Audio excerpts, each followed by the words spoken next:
Capítulo 24. Resumen: la tasación de una tasa.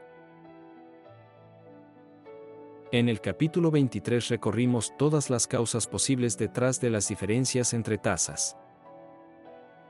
Aprendimos que una tasa nunca se interpreta sola, puede variar por azar, sesgo, confusión, por diferencias en la población, por cambios diagnósticos, por errores de medición o porque la definición del caso cambió. Vimos que incluso cuando una diferencia parece real, debemos desmontarla paso a paso hasta descartar explicaciones alternativas. Y sobre todo, entendimos que en oncología, igual que en epidemiología, una tasa mal interpretada puede llevar a conclusiones clínicas equivocadas. Objetivos del capítulo. Primero, sintetizar todo el proceso de tasación de una tasa según el marco uniforme del libro. Segundo, integrar los elementos esenciales que permiten decidir si una tasa describe un riesgo verdadero o solo una distorsión. Tercero, aplicar este proceso al análisis crítico de artículos, especialmente en oncología, donde las tasas son fundamentales para interpretar supervivencia, incidencia y eficacia terapéutica. Este capítulo es una especie de cápsula maestra. Es el punto donde el libro detiene la marcha, ordena las ideas y resume lo esencial para que cualquier clínico pueda evaluar una tasa de manera correcta. La premisa es simple pero profunda. Toda tasa es una proporción que relaciona el número de eventos con la población en riesgo. Pero lo que parece simple casi nunca lo es. Para interpretar una tasa, debemos preguntarnos 7 cosas fundamentales. Vamos una por una, aplicando ejemplos clínicos y ejemplos tomados del libro. 1. ¿El numerador está bien definido? Si no sabemos exactamente qué se está contando, todo lo demás se viene abajo. Por ejemplo, un hospital podría reportar muertes por enfermedad cardíaca, pero si incluye paros cardiorrespiratorios por otras causas, el numerador se vuelve inútil. Otro ejemplo, si un estudio reporta progresión tumoral, pero mezcla progresión radiológica, progresión clínica subjetiva, progresión bioquímica, progresión por aumento de marcadores, el numerador ya no es confiable. En oncología, el numerador debe estar definido con precisión quirúrgica, RECIST, PERSIST, criterios de muerte, criterios de respuesta. 2. ¿El denominador está bien definido? El denominador es casi siempre el eslabón débil de la tasa. Ejemplo. Cuando se calcula una tasa de incidencia, el denominador debe ser la población realmente expuesta al riesgo, no una población inventada o incompleta. Ejemplo aplicado a oncología. Si queremos la tasa de mortalidad de cáncer de pulmón en una región, debemos saber cuántas personas viven allí, cuántas están en grupos etarios relevantes, cuántas realmente están registradas. Una región con mal registro siempre tendrá tasas aparentemente bajas. 3. ¿La población está bien definida en tiempo y espacio? Ninguna tasa es universal. Toda tasa existe dentro de una ventana temporal y geográfica específica. Ejemplo aplicado a oncología. Una tasa de supervivencia del 40% a 5 años en cáncer gástrico en Japón y una tasa del 18% en Guatemala no se deben comparar directamente si no sabemos el año del registro, la región exacta, las tecnologías disponibles, el estadio al diagnóstico. La ciencia no ocurre en el vacío, ocurre en coordenadas. 4. ¿La tasa incluye el tipo adecuado de población en riesgo? Aquí el libro hace un punto clave: solo quienes pueden padecer la enfermedad deben estar en el denominador. Ejemplo del libro: no se puede incluir hombres en una tasa de cáncer de ovario. Ejemplo oncológico: No puedes calcular la tasa de recurrencia de cáncer de mama triple negativo en todas las mujeres con cáncer de mama porque no todas comparten el mismo riesgo biológico. 5. ¿La tasa está ajustada cuando es necesario? El libro insiste, si las poblaciones difieren, la tasa debe ajustarse. Ejemplo aplicado a oncología. Comparar mortalidad de cáncer colorectal entre dos países sin ajustar por edad es uno de los errores más frecuentes. Un país con población más envejecida siempre tendrá tasas más altas. El ajuste por edad o por cualquier otra variable relevante no es opcional. Es esencial. 6. ¿Hay causas alternativas más simples y más probables?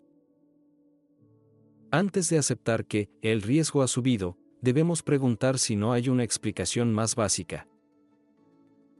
Ejemplo del libro. Una tasa puede subir simplemente porque hubo mejoras en detección o porque el registro se volvió más preciso. Ejemplo en oncología. El aumento global en cáncer tiroideo papilar no es biología nueva, es ultrasonido masivo. Es un ejemplo clásico de sobrediagnóstico, no de epidemia real.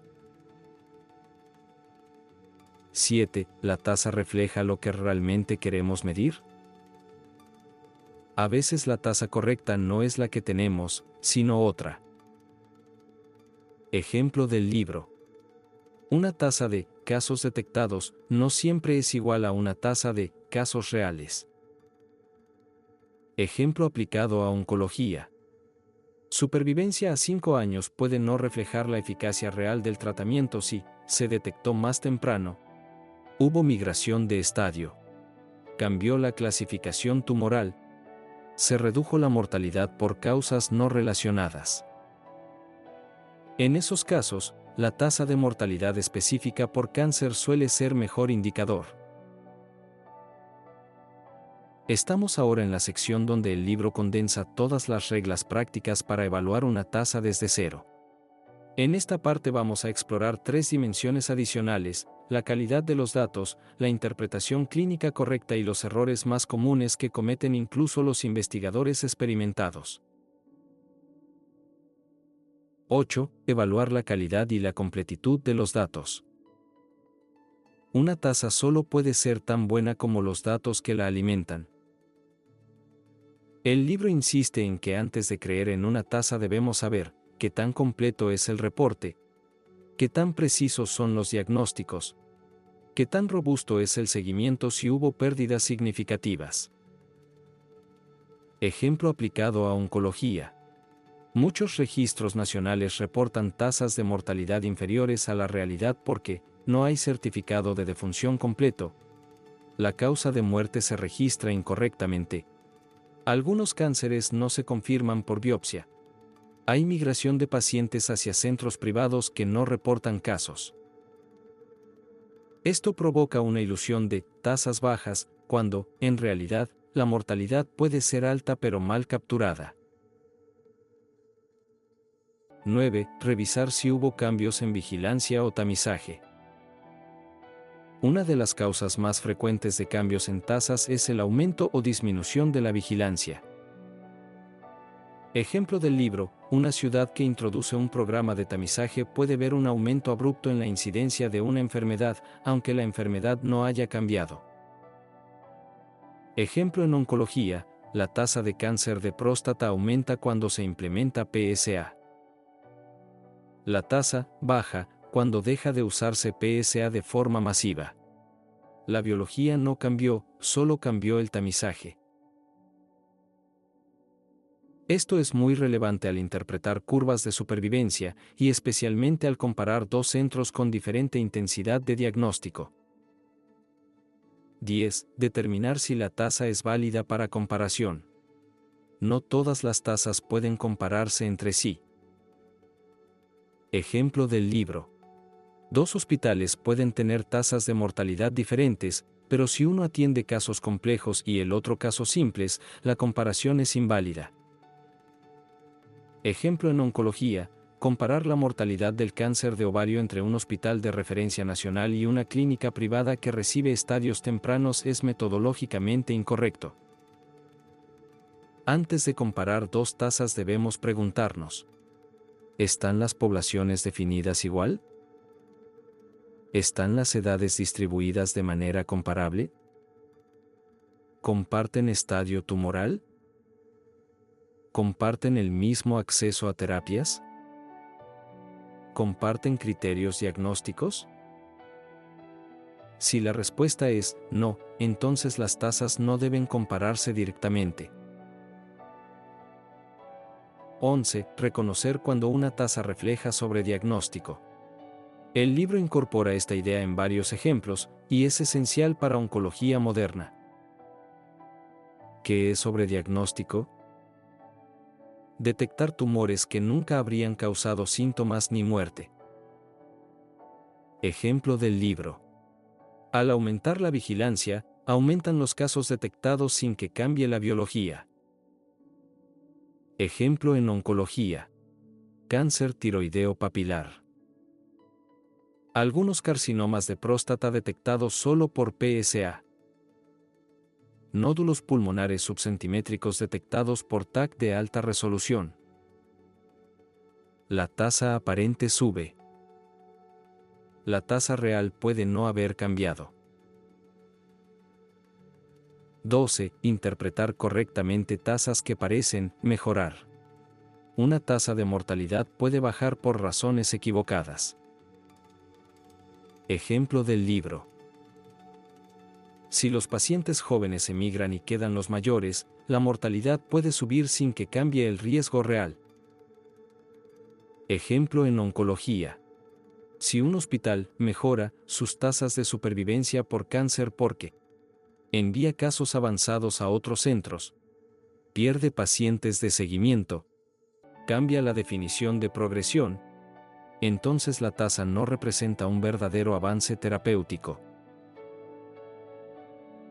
13. Evaluar si la tasa incorpora adecuadamente el tiempo.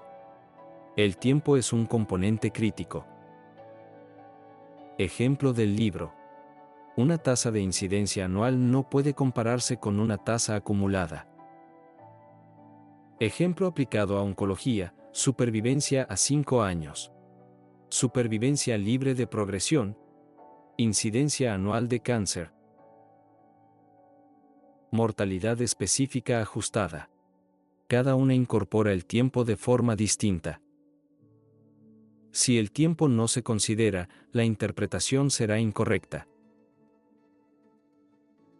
14. Identificar si la diferencia puede deberse a azar. El capítulo recalca que nunca debemos olvidar el azar. Una tasa puede ser diferente simplemente porque se trata de un estudio pequeño. Ejemplo oncológico. 2 hospitales con 20 pacientes cada uno pueden tener tasas de PCR de 10% versus 20%, sin que exista ninguna diferencia real. La regla del libro. Cuanto menor la muestra, mayor la inestabilidad de la tasa. 15. Síntesis central del proceso de tasación. La clave del capítulo es que tasar una tasa es un proceso secuencial, casi como un examen clínico. Debemos preguntarnos: ¿qué se está contando? ¿Cómo se está contando? ¿A quién se está contando? ¿Durante cuánto tiempo? ¿Con qué definiciones? ¿Se ajustó lo necesario? ¿Qué explicaciones alternativas existen? ¿Qué papel juega el azar? Si estas preguntas no se responden, la tasa no es confiable. Técnica estadística fundamental del capítulo. La técnica clave aquí es el ajuste de tasas y estandarización, que permite depurar diferencias por edad, sexo, estadio u otros factores. Es el método más robusto para comparar poblaciones dispares y distinguir si la diferencia es real o aparente. Sentencia en latín. Numerus sine intellectum nihil est. El número, sin interpretación, no es nada. Parte 3. Cierre del capítulo y transición al siguiente. Para cerrar este capítulo, vale la pena recordar que la tasación de una tasa es, en esencia, un ejercicio clínico aplicado a números. Igual que en oncología examinamos a un paciente, verificamos signos, revisamos laboratorios y analizamos la progresión de la enfermedad, en estadística clínica examinamos cada componente de una tasa para asegurarnos de que realmente describe la realidad y no una ilusión generada por sesgos, cambios de vigilancia o efectos artificiales. Una tasa jamás debe interpretarse sola. Siempre necesita contexto, población, tiempo, denominador, definiciones y comparabilidad. Cuando cualquiera de estos elementos falla, incluso la tasa más precisa pierde su valor.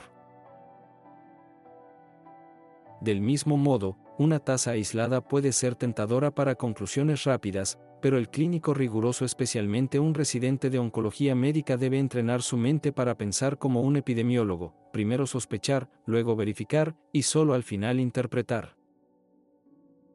Aplicación directa a la práctica oncológica. En oncología, estas reglas salvan vidas, porque una tasa de respuesta puede exagerarse si el seguimiento es corto. Una tasa de mortalidad puede disfrazarse si se pierden pacientes. Una tasa de incidencia puede subir solo porque el equipo diagnóstico mejoró. Una tasa de toxicidad puede variar según la definición usada por cada centro.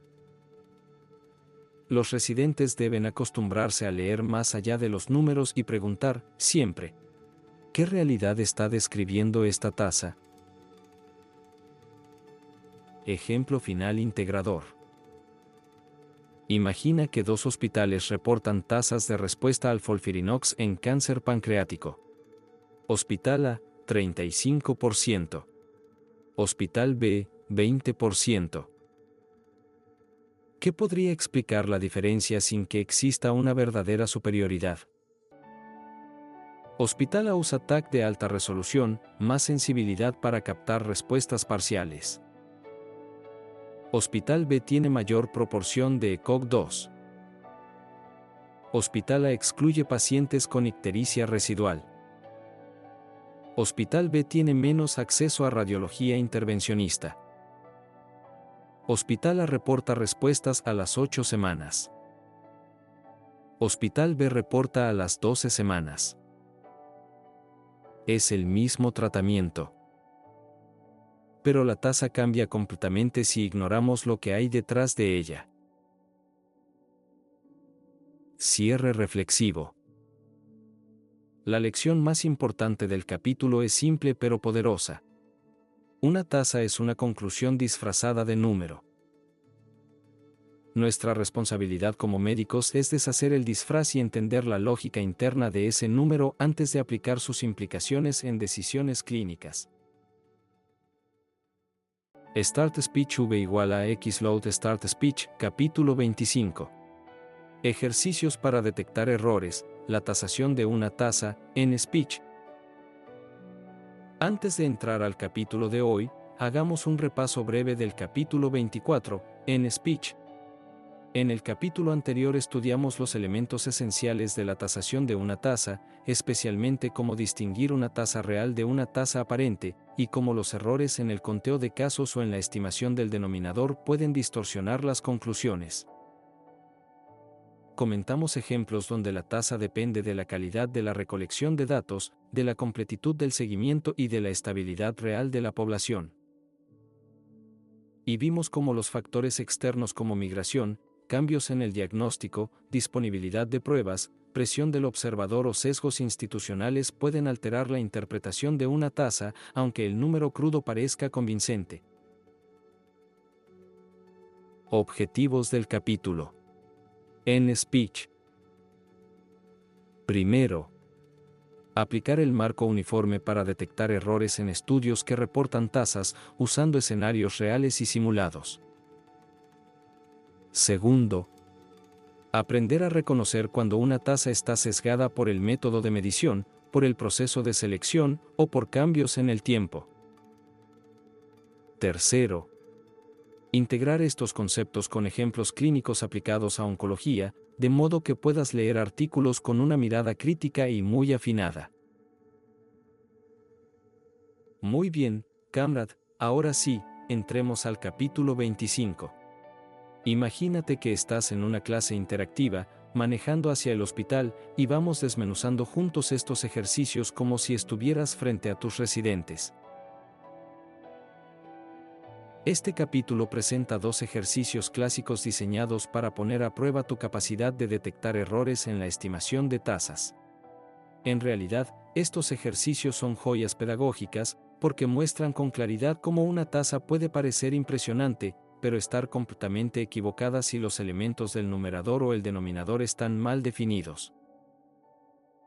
El primer ejercicio trata sobre la disminución de la incidencia de accidentes laborales en una fábrica manufacturera a lo largo de 5 años.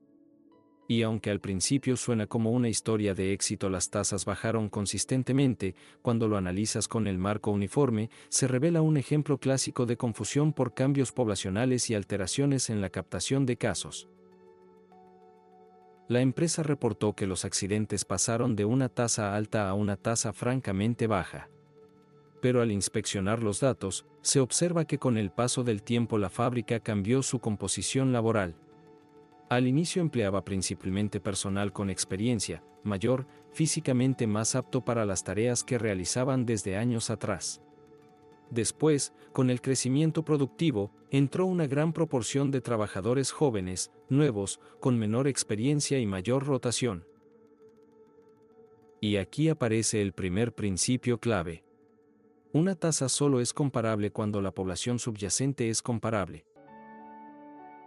Si la población cambia, la tasa deja de ser una medida pura del fenómeno. En oncología lo vemos a diario: cambia el patrón de tamizaje, cambia la detección temprana. Cambia la edad media de las pacientes, cambia la mortalidad. Esto se parece mucho a cuando interpretamos mortalidad por cáncer de mama en una región que introdujo mamografía. De pronto aparece un aumento ficticio porque ahora detectan más casos. Cuando revisas el ejemplo del libro, notas que la fábrica también redujo personal por despidos, retiros y renuncias, lo que va modificando el denominador año con año. Incluso peor, hay sospecha de que algunos accidentes ya no se reportaban porque los supervisores recibían incentivos por accidente cero. Aquí entra un componente de sesgo de observación. Y este es un concepto que también trasladamos a oncología, cuando un servicio de oncología asegura que bajó su mortalidad, pero resulta que perdieron seguimiento de pacientes graves o que la referencia de casos se redistribuyó, entonces la tasa deja de ser representativa. En el libro, el ejercicio termina mostrando que, aunque la tasa numérica bajó, es imposible saber si realmente bajó la incidencia, porque el numerador está sesgado por falta de reporte y el denominador está alterado por cambios en la composición laboral. Es un ejemplo claro de cómo una tasa puede ser válida matemáticamente, pero inválida clínicamente. Ahora avanzamos al segundo ejercicio, un análisis en el que un investigador evalúa la tasa de ataques cardíacos entre trabajadores de una fábrica que acaban de implementar un programa de bienestar. En apariencia, las tasas bajaron después de la intervención, lo cual parece sugerir un impacto protector, pero nuevamente, cuando aplicas el marco uniforme, surgen preguntas clave. ¿El seguimiento fue completo? ¿Los trabajadores que abandonaron el empleo eran más enfermos? ¿Se perdió información vital por migración laboral? ¿Los trabajadores se sometían más o menos a controles después del cambio institucional? Y la más importante de todas, ¿hubo un efecto de observación que alteró el comportamiento de los trabajadores? Aquí aparece un punto muy interesante que en oncología vemos constantemente: cuando a un paciente lo estás observando más, diagnosticamos más cosas. Cuando lo observas menos, detectas menos. No es que la enfermedad cambie, cambia la medición. Este segundo ejemplo también expone la importancia de distinguir entre riesgo absoluto, tasa de incidencia, duración de la observación y densidad de incidencia, dependiendo del contexto. Si la población cambia en tamaño o en tiempo de seguimiento, una tasa bruta puede ser engañosa. Y es aquí donde conectamos con oncología con un ejemplo práctico. Si en tu hospital comparas la incidencia de neutropenia febril entre esquemas de quimioterapia, pero no ajustas por duración del tratamiento, número de ciclos o días de exposición, terminarás sacando conclusiones que parecen sólidas, pero están infladas o diluidas por el tiempo persona. En el texto del ejercicio, el investigador no ajustó por la duración del empleo, y eso convierte la tasa en un indicador distorsionado. Para ti como oncólogo, esto es clave: nunca compares tasas sin verificar si la exposición, ya sea a un medicamento, a un riesgo, a un factor ambiental, es igual en ambos grupos. Ahora entremos a la crítica estructurada de los ejercicios, usando el marco uniforme paso a paso. Ejercicio 1. La fábrica con tasas decrecientes de accidentes. Explicamos el marco uniforme. La primera pregunta es: ¿el estudio estaba diseñado apropiadamente para responder a la pregunta? En este caso, la pregunta era si la frecuencia de accidentes laborales había disminuido. Pero el diseño se basaba solo en la comparación de tasas crudas año con año. El problema es que la población no permaneció estable. Hubo despidos, renuncias, reemplazos y cambios en la experiencia promedio de los trabajadores. Una población fluctuante rompe el supuesto principal para comparar tasas, que el denominador represente a la misma población en riesgo. Segundo punto del marco: ¿hubo un método adecuado de asignación o selección de sujetos? Aquí no existía selección en sentido clásico, pero sí hubo un fenómeno equivalente: cambios en la composición de la fuerza laboral. Eso es, conceptualmente, un sesgo de selección dinámico. Tercero, ¿la valoración del desenlace fue correcta? Claramente no. Los supervisores tenían incentivos financieros para reportar menos accidentes, lo que introduce sesgo de observación. Cuando el reporte depende del interés de quien mide, la tasa deja de ser confiable. Cuarto, ¿las comparaciones fueron apropiadas? Comparar tasas crudas sin ajustar por tiempo trabajado, edad, experiencia, tipo de labor o cambios organizacionales produce conclusiones falsas. Es equivalente a comparar mortalidad de cáncer por año sin ajustar por edad o incidencia. Quinto, ¿la interpretación fue válida? No. Los autores interpretaron la caída de tasas como un éxito del programa de seguridad, pero ignoraron que disminuyó el reporte de casos, cambió la población, las actividades laborales se modificaron. Finalmente, ¿se extrapoló correctamente? Tampoco. No se puede afirmar que la disminución se deba a un programa cuando ni siquiera se puede garantizar que hubo una disminución real de accidentes. Esto es exactamente lo que ocurre cuando un hospital reporta baja mortalidad en cáncer sin verificar. Si perdió seguimiento, si derivó pacientes graves, si cambió el método de registro, si modificó criterios diagnósticos. Comparar tasas sin control de estos factores es una receta para errores graves de interpretación. Ejercicio 2. El programa de bienestar y los ataques cardíacos. Aplicamos el mismo marco. 1. Diseño apropiado. El diseño fue un estudio antes-después sin control. Y este es uno de los diseños más débiles cuando se intenta atribuir causalidad, porque cualquier cambio en el tiempo podría explicar la diferencia. 2. Asignación correcta. No. Los trabajadores no fueron asignados al azar. Peor aún, hubo trabajadores que cambiaron de puesto o renunciaron.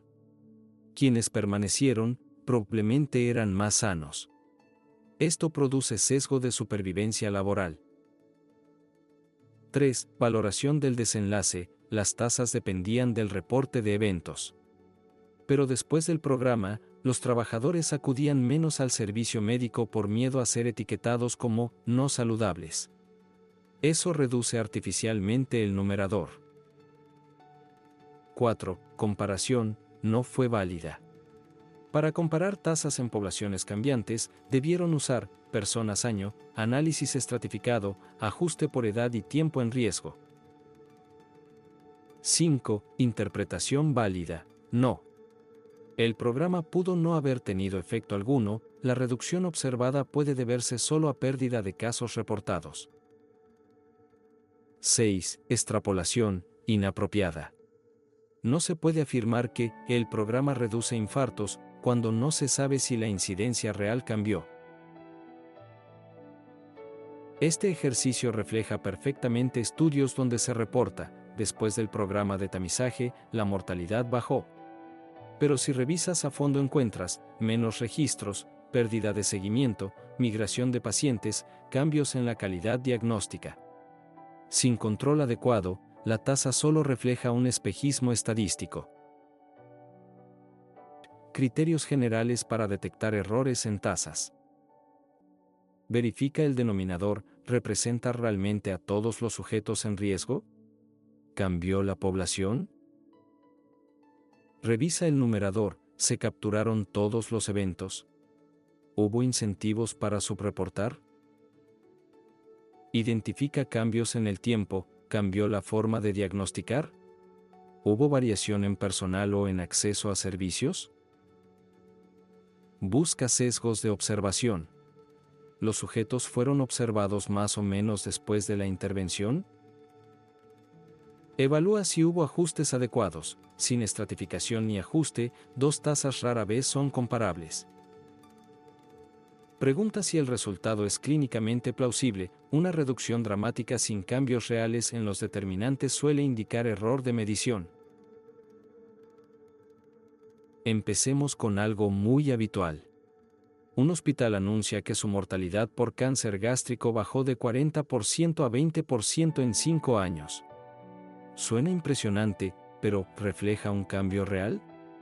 Usemos el marco uniforme para analizarlo.